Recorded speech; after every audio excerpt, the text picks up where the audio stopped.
A gente, quando estruturou o livro amarelo, a gente tentou tornar, vamos dizer, a série de pastas que um presidente teria, os ministérios, num todo coerente. As coisas têm que conversar entre si. Então, o seu planejamento para educação tem que ter a ver também com o seu planejamento sobre desenvolvimento econômico, novas tecnologias. Assim como a parte de segurança pública tem tudo a ver com habitação. A parte de desenvolvimento regional tem tudo a ver com reforma política. E para a gente conseguir estruturar, e hoje eu ir nas entrevistas e explicar, ok, nós temos um plano, demorou. Demorou, e mesmo assim, pô, eu faço lives diariamente, converso com pessoas que manjam dos assuntos que importam em termos de economia, e mesmo assim, você estruturar um todo coerente é muito difícil. E eu acho que hoje a gente tem um caminho. O caminho que eu digo é entender o que é, onde eu quero chegar e de onde eu tenho que começar. Onde eu tenho que chegar eu sempre olho assim, perspectiva, daqui 30 anos, qual é o Brasil que eu quero ter? Eu quero um Brasil que seja, em 30 anos, uma das 5 nações mais importantes do mundo. Isso não significa ser um dos 5 PIBs maiores PIBs do mundo, tampouco significa ser uma das 5 nações com maiores forças armadas do mundo, mas uma das 5 nações mais relevantes do mundo, que pode sentar na mesa para discutir os temas que importam no mundo. E aí, se eu fizer partindo dessa premissa, daqui 30 anos, ser o top 5, o que eu tenho que fazer para chegar até lá? Primeiro você tem que entender, eu preciso criar um vínculo e um ato quase fundacional com o povo do país que eu vivo, com um tema que é central, que vai unir do rico ao pobre, da pessoa do norte ao sul, do branco ao negro. E esse tema é segurança pública. O tema é segurança pública. O assalto no Brasil, ele é muito democrático. Todo mundo já foi assaltado, de todas as classes sociais. Todo mundo viveu, vamos dizer, um ataque à sua propriedade ou à sua dignidade por conta da violência. E a pessoa que endereçar essa questão, ela abre um leque de opções de reconstrução de um país. E uma coisa puxa a outra. Então, eu não consigo resolver, por exemplo, os maiores problemas que envolvem IDH no Brasil, que estão nas cidades mais pobres do país e nas periferias, se eu não tiver acesso a esses lugares. Então, começa por isso. Eu tenho que retomar o território brasileiro. O ato de retomar vai me dar um resultado prático grande em termos de aplicação de políticas públicas nesses lugares. Mas ele também vai me dar um ato simbólico que ninguém está levando em consideração, de ser o primeiro presidente que olhou para esse problema e resolveu esse problema. Para andar com isso, por isso que esses temas são uma coisa muito complexa. Tem toda uma agenda de nova legislação para matéria penal, para matéria da lei de execuções penais e porque a gente chama hoje, na hora de enfrentar o crime organizado, de direito penal do inimigo, que é uma legislação própria para que você faça com que o membro de uma facção ele tenha um status jurídico especial, que é basicamente ele ter menos direitos, diminui muito o direito de defesa dele e faça a pena para ele ser mais alta. A implementação disso também tem que envolver inteligência. Então eu preciso da Polícia Federal atuando junto com o AF. Eu vou precisar, por exemplo, para não deixar a droga entrar pelo Mato Grosso do Sul, eu vou precisar da FAB atuando ali. Eu vou precisar de drone também, vou precisar de monitoramento. E assim que essa droga que entrou, ela vai passar para o Mato Grosso do Sul, ela vai passar para o interior de São Paulo, eu tenho que ter inteligência para pegar uma empresa americana que coloca cocaína dentro de um container de café, porque tem uma densidade similar, e aí ela vai parar no porto sem ser detectada. Então eu tenho que pegar essas empresas no meio. Assim como eu tenho que pegar ali na Baixada Santista, tomar as favelas que estão na Baixada Santista, que o PCC usa como uma espécie de doca para montar o pacote que será exportado, e retomar o Porto de Santos. Todas essas ações são ações integradas que o presidente da República tem que ter só para começar a endereçar o enfrentamento ao crime organizado. E isso vai me abrir uma série de possibilidades em termos de popularidade, para enquanto presidente da República eu responder às outras reformas que vão precisar ser feitas já com uma legitimidade. Então o presidente precisa entregar coisas e entregar aí, para falar, vamos dizer, de maneira prática de uma outra área, a outra coisa mais premente, que é também urgente, que é uma reforma fiscal para ontem, que é as contas públicas no Brasil estão estourando, a relação dívida-PIB, ela tá subindo, a gente está indo para uma questão de insolvência e incapacidade de renegociar as próprias dívidas, dado que essa relação dívida-PIB está estourando, e alguém vai precisar fazer uma reforma fiscal focada em despesa colossal. Seremos nós a fazer isso. E quando eu falo aqui, eu deixo aqui, vocês irão sabatear os outros pré-candidatos a presidente, jogue o desafio para eles. Se eles falarem, eu tenho uma agenda fiscal também arrojada igual a do Renan tem, o Kim Kataguiri protocolou a PEC com essa reforma fiscal, ou seja, o projeto já está lá no Congresso Nacional. Pede para eles endossarem, coletar a assinatura pelos partidos deles, porque nós precisamos e essa PEC faz as desindexações, desvinculações, mexe com os privilégios, mexe também com renúncias fiscais zilhardárias que existem para inúmeros setores no Brasil. E aí a gente anda com a questão econômica que vai me permitir reduzir os juros. Reduzindo os juros, eu também reduzo os gastos do governo, porque no fundo a rolagem da dívida é ligada a isso, e me permite ter espaço discricionário para investimento. que aí eu posso discutir coisas legais com o Serjão, pro Serjão não querer pegar o avião e ir embora. E no fundo é isso. Um país que não tem capacidade de investir é um país que não tem capacidade de imaginar e sonhar coisas diferentes. Não adianta, que adianta falar, eu vou fazer foguete, tá? Tem dinheiro pra fazer uma estrada ligando Alcântara com seus quilombolas a algum lugar? Não, tem. Não tem dinheiro pra nada. Não há. E o pouco que tem ainda é emenda de deputado que gasta com besteira, pra colocar aqui. Então, essas duas coisas, segurança pública e uma reforma fiscal, vão me permitir ter um colchão de credibilidade e entrada de dólares no Brasil e uma calmaria do ponto de vista econômico, enquanto eu retomo uma dignidade pra nós. Isso é base. Isso seria, vamos dizer, a base que eu preciso para começar. Você acha que seria o quê? Tipo, no planejamento de vocês é o quê? Os 2 primeiros anos? É o quê? Quanto tempo vocês? Não, a reforma fiscal eu preciso fazer antes de eu assumir, na transição. Entendi. Existe todo o presidente, ele passa uma PEC de transição. O Lula passou. Eu preciso passar a PEC que o Kim protocolou na transição. Entendi. Eu tenho que gastar capital político. Porque você já entra votando ela, é isso? Eu já entro com ela votada. Tá. Eu tenho que botar na transição. Então eu tenho que usar toda a credibilidade de uma vitória eleitoral para passar essa PEC fiscal. E aí, a curva, né, a expectativa de juros no Brasil ser decrescente, dinheiro entra e a gente começa a reverter a expectativa negativa na economia brasileira. E aí as pessoas começaram a imaginar, pô, dá pra ter investimento de longo prazo aqui. E ao mesmo tempo, aí eu iniciar meu enfrentamento ao crime organizado, que vai me gerar uma legitimidade e ao mesmo tempo uma retomada dessas áreas. Isso são a base, é a base de tudo. Aí eu preciso começar. Primeira derivada da área econômica. Eu preciso ter uma reforma de competitividade. E o que é reforma de competitividade? Eu faço um primeiro ano. Eu tenho que passar uma agenda que facilite contratação, demissão, abertura e fechamento de empresas. Eu preciso endereçar os investimentos em infraestrutura, estradas de rodagens, ferrovias e energia, para começar a ter complexos econômicos mais funcionais no Brasil. Eu preciso ter marcos regulatórios, por exemplo, ligados à cobrança de dívida no Brasil, que você cobrar uma dívida no Brasil é um caos. Um banco te emprestar um dinheiro e você coloca uma garantia, uma máquina numa empresa. Para cobrar a máquina e para o banco pegar a máquina em pagamento se você não pagar, são anos. Então o banco é mais fácil cobrar um spread bancário muito alto, porque ele sabe que a capacidade de cobrança dele é baixa. A gente tem que facilitar isso. Eu odeio o banco. Dito isso, eu entendo a lógica do banco saber que ele vai tomar um calote quase sempre. Então tem que facilitar. Deu uma garantia, seja fácil de executar. A gente tem que ter maior velocidade nesses processos. Tudo isso facilita fazer negócio. E tudo isso facilita com que um gringo venha pra cá instalar uma fábrica, ou que um brasileiro tire o dinheiro dele da renda fixa, um empresário, e comece a investir em negócios aqui. Tudo isso somado à reforma fiscal, que andou, vamos dizer, como eu posso colocar aqui, que permitiu que os juros ficassem mais baixos, o dinheiro entrasse, não só dinheiro de especulação. Como a gente tem só uma reforma fiscal, ela já ajuda também investimento externo no país, né? Óbvio. Porque aí reduz o problema do Brasil. O risco no longo prazo. Muita incerteza, né, cara? É lógico. Muita incerteza. Que empresa que vai colocar uma grana aqui, vai colocar uma empresa aqui, uma incerteza. Porque a gente tem incerteza em vários setores. Tem incerteza trabalhista, né? Que tem esse problema todo. Tem incerteza política, né? E tem incerteza fiscal também, né? Perfeito. Isso aí as empresas não querem, né? Elas fogem, né? Exato.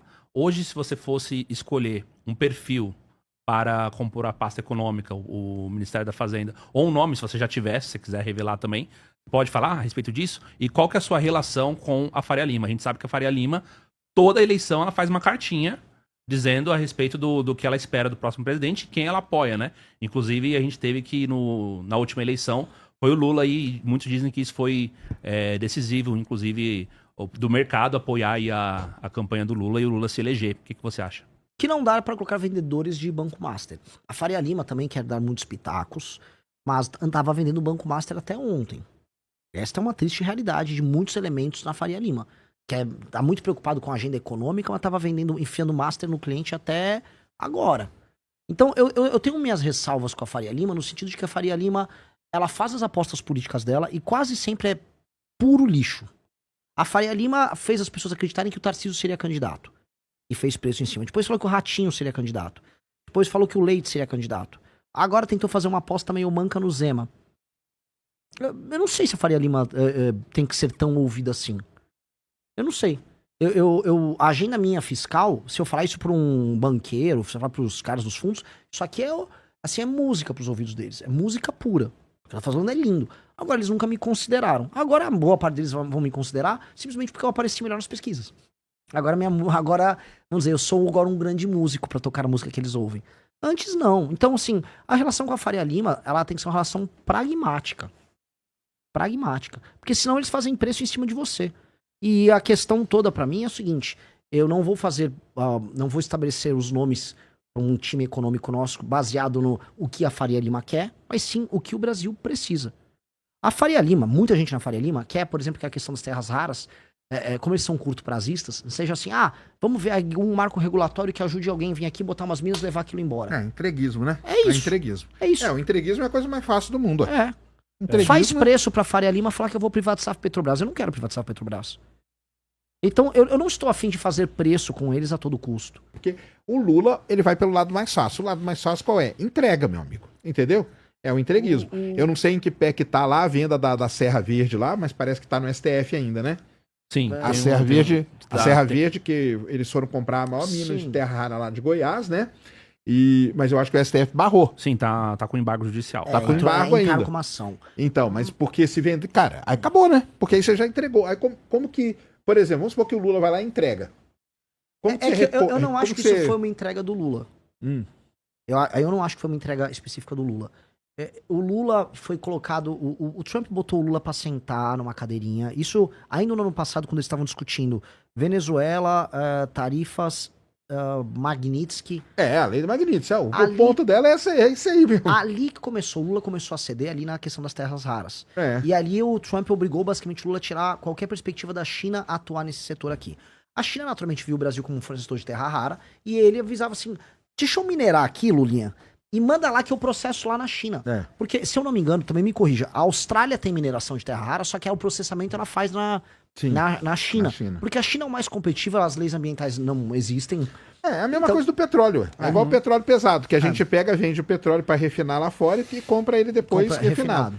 Basicamente é a mesma coisa, isso aí até que nem tem muito problema, mas o lance tinha que ter o processamento aqui. Óbvio. Tinha que ter o processamento aqui. O meu medo qual é? Quando a gente fala de uma indústria pesadíssima, que é dessa aí, nós brasileiros aqui, que vivemos aí, todos petrolão e tal, a gente sabe na mão de quais empresas que isso vai cair. Onde eu ia chegar? A gente sabe na mão de quais empresas que vai cair. Infelizmente. São 4 ou 5 empresas que podem fazer Sejam, isso. Sim, sendo bem sincero. Houve agora alguns anos atrás, houve uma suposta... Todo mundo comemorou a privatização da Eletrobras e alguns marcos que regularam a área de termoelétrica. Você vai ver quem são os donos das termoelétricas. Sendo bem sincero, tem um parente do Kassab que tem uma termoelétrica lá na região sul. Lá no Maranhão tem termoelétrica e tal, também com um parente de político. O Centrão ficou dono da geração de boa parte da energia, especialmente com termoelétrica no Brasil. Terras raras, quem está em cima disso é o Centrão e alguns bancos, alguns bancões brasileiros de investimento, que porque quando eu falo as empresas, a gente sabe qual. As empresas brasileiras que têm capacidade de fazer isso, a gente sabe. É Queiroz Galvão, Odebrecht, Camargo Correia, porque são as empresas de coisa pesada. Pera, eu não tô nem chegando nesse cara ainda, tô chegando um pouco antes. Porque como que a gente vai... O meu problema todo é... Não, beleza, vamos fazer aqui então, vamos processar a terra rara aqui. Quem que vai processar? Vai ser difícil. Qual empresa que teria... Porque essas Pelo empresas... que o Renan falou, tem sempre um intermediário. Tem um intermediário ligado a políticos do Centrão. Tem um agente político ligado Elas são sitiadas pelos políticos, óbvio. Claro, mas eu não tô nem chegando nessas empresas. Elas estão tem bancos e fundos de investimento que também contam com dinheiro e participação gringa, e tem o político do Centrão. Tinha um marco regulatório passando sobre terras raras no Congresso, e houve um lobby para diminuir a necessidade de contrapartida em investimento técnico aqui, desse lobby, porque o que os caras querem é tirar a terra rara, vender e faturar. É isso que eles querem. É isso, eles não ligam na criação de uma cadeia. Por isso que esse tema tem que chegar um presidente da República e falar, acabou, parou, eu vou interditar essa discussão agora. E aí sim, nós temos que ter um marco regulatório e a gente tem que se posicionar geopoliticamente. Porque isso aqui é sobre relação geopolítica. Os Estados Unidos têm que entender. Meu amigo, você tem que fazer um F-35 com terra rara, com os ímãs e tal, extraídos daqui do Brasil, ok? E dito isso, uma parte da produção, a extração, o processamento, vai demorar anos pra ter esse processamento em escala, não é que é fácil. É tipo 10 anos pra montar. Por isso que o que eu falo, né, com o pessoal, que é o seguinte, né? E o pessoal até pegou, né? Eu falando e o Renan respondendo. O pessoal montou. Vamos sair. Porque é o seguinte, o negócio de terras raras, você tem que ter um planejamento de curto, de médio e de longo prazo. Então tem várias coisas que você pode fazer nesse período aí. Eu falo pra todo mundo, o exemplo maior que eu dou, eu não gosto de dar exemplo nenhum de país que é fora da nossa realidade. Eu dou o exemplo do Vietnã. Eu também. Adoro falar do Vietnã. Porque o Vietnã é um país ferrado, um país que foi destruído pela guerra, e eles têm um planejamento de curto, médio e longo prazo para terras raras dele. Entendeu? Eles sabem o que eles vão fazer daqui 2 anos, daqui 5, daqui 10. É isso mesmo. Então, o negócio é o seguinte, óbvio que o mais fácil é o quê? Cara, vende tudo isso aí, entrega essa porcaria aí, eu não quero nem saber disso aí. Que é o Mas histórico aí- brasileiro. O histórico brasileiro é esse, entendeu? Mas aí, como que aí a gente, nesse ponto, a gente nunca senta, o que eu brinco com o pessoal é o seguinte, né? Quem tem criança em casa e tem Natal, senta os adultos, e aí você pega e dá um prato de macarrão pras crianças ali na mesa de Exatamente. criança. Tem a mesa das crianças. O Brasil, ele tá sempre na mesinha das crianças ali, É. entendeu? Ah, Brasil, tem terra rara aí? Tá aqui, ó, cara, ó, toma essa grana aqui, ó, e fica quietinho aí na mesinha das crianças, cara, não enche nosso saco não, entendeu? E o lance é esse, entendeu? É isso. E a criança depois diz, amanhã É. eu tô jogando futebol, olha eu lá jogando na Copa. É isso E mesmo. ainda perde. É isso. Qual que tem? Calabresa, mussarela, atum com queijo. Frango. Frango. Franguinho. Então o lance, cara, é esse que é Boa que é a pizza. parada, entendeu? Como tirar, pra mim é isso também. E como tirar da mão dessas empresas que a gente sabe que se elas estiverem aí, são empresas que já são sitiadas pelos partidos, boa parte é do Centrão mesmo, a gente sabe disso, entendeu? Você tá falando que vai ter corrupção igual teve. Cara, imagina, vão ser projetos, cara, que você não sabe nem escrever o número de tanta grana que vai ser. O Sérgio, ele viveu Entendeu? o escândalo do Petrolão. Não, né? eu tava dentro da Petrobras, velho. O escândalo Eu estava do dentro da Petrolão. Petrobras. Eu estava dentro da Petrobras o dia que foram atrás do Cerveró. Conheci o Cerveró Sim. pra caramba, eu trabalhava com ele na E Internacional. o maior Entendeu? escândalo lá, que é a Abreu e Lima, né? Abreu e Lima. O Sérgio Eu tava lá falo também. bastante também. Então o lance é o seguinte, cara. Pra mim é como tirar da mão desses caras aí. Entendeu? Por exemplo, tá lá. Não, vamos fazer aqui e tal.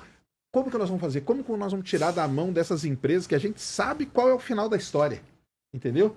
Esse pra mim que é um dos grandes dramas que a gente tem. Tomo Coca Zero. Olha que pizza gostosa, viu? Eu tô bem feliz com a pizza. Aí viu? sim. Não tinha comido. Maravilhosa. Uhum. Bom, basicamente, Sérgio, você está descrevendo o nosso capítulo sobre terras raras do Livro Amarelo. A gente tá falando de ter um plano de investimento de 20 bilhões, 10 bilhões via BNDES, e entendimento geopolítico de entender com quem nós vamos montar essa cadeia.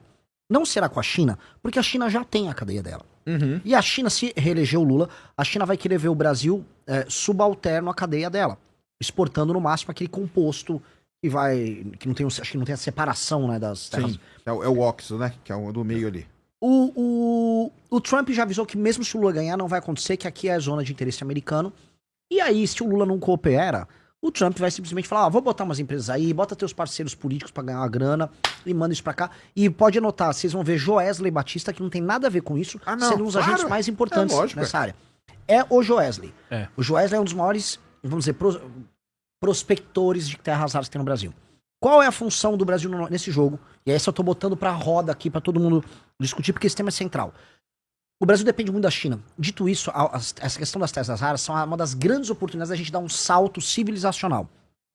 Os Estados Unidos estão dependendo da gente, não só eles. O Japão depende muito. Sim. Quer outro que depende? Taiwan, pros chips. chips. Índia depende, mesmo que ela também tenha terras raras, e ela tem tecnologia de processamento, não Sim. completa, mas tem. E Canadá, etc.